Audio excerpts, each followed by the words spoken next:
ሰላም ጤና ይስጥልኝ ውድ የዩቲዩብ ቤተሰቦች እንደምን ሰንብታችኋል? ዛሬ ያቀረብኩላችሁ ቪዲዮ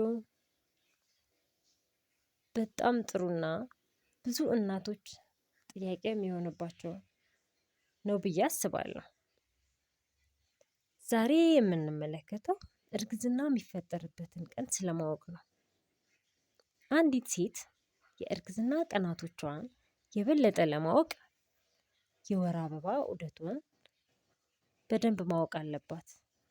ምክንያቱም ቀናቶቹን በደንብ ስታውቅ እርግዝና የሚፈጠርበትን ቀን ለማወቅ ይጠቅማታል።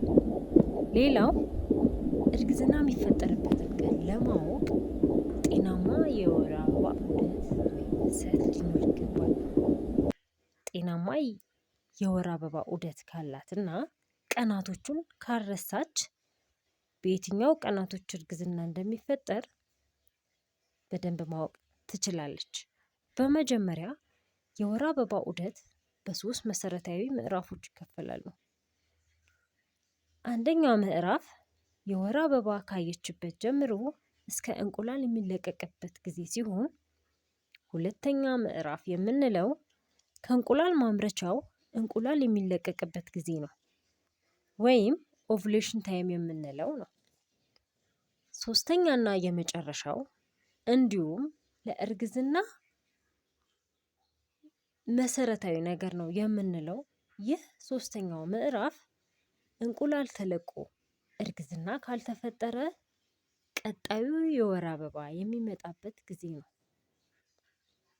ማለት ይህን ሶስቱን ካየን የመጨረሻውና የሶስተኛው ምዕራፍ ለሁሉም እናቶች ተመሳሳይ ቀናት ነው። ማለቴ እንቁላል ከማምረቻው ተለቆ እርግዝና ካልተፈጠረ እስከሚቀጥለው የወር አበባ ዑደት እስከምታይበት ቀን ያለው ቀን 14 ቀናት ናቸው። ይህ ቀናት ለየትኛውም ጤናማ የሆነ የወር አበባ ዑደት ለምታይ እናት ተመሳሳይ ቀን ነው።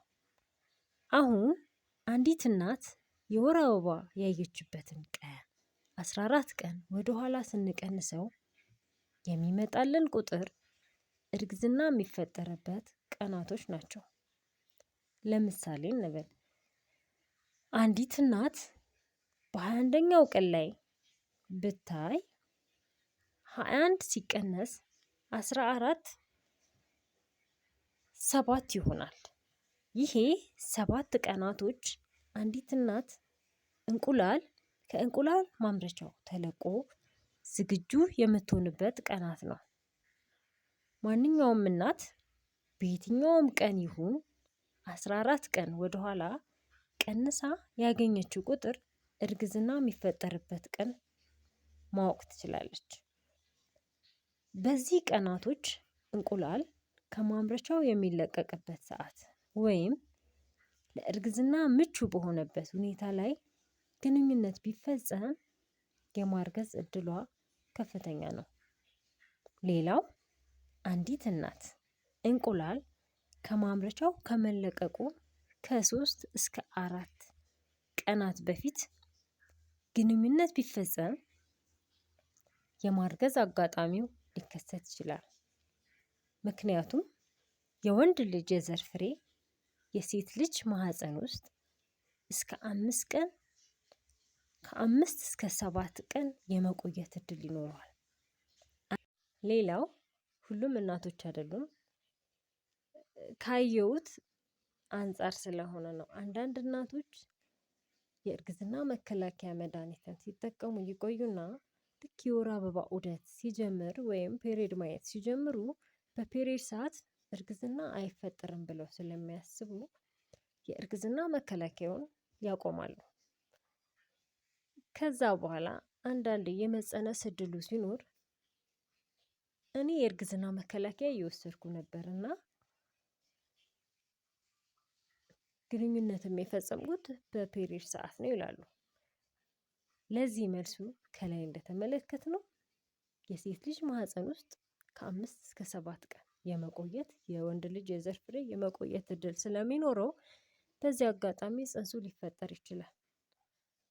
እናም ለብዙ እናቶች ግራ የሚጋቡበት መልስ ይሆናል ብዬ ስለማስብ ነው። እናም ውድ ተመልካቾቼ ለዛሬ ያለን ቆይታ ይህን ይመስላል።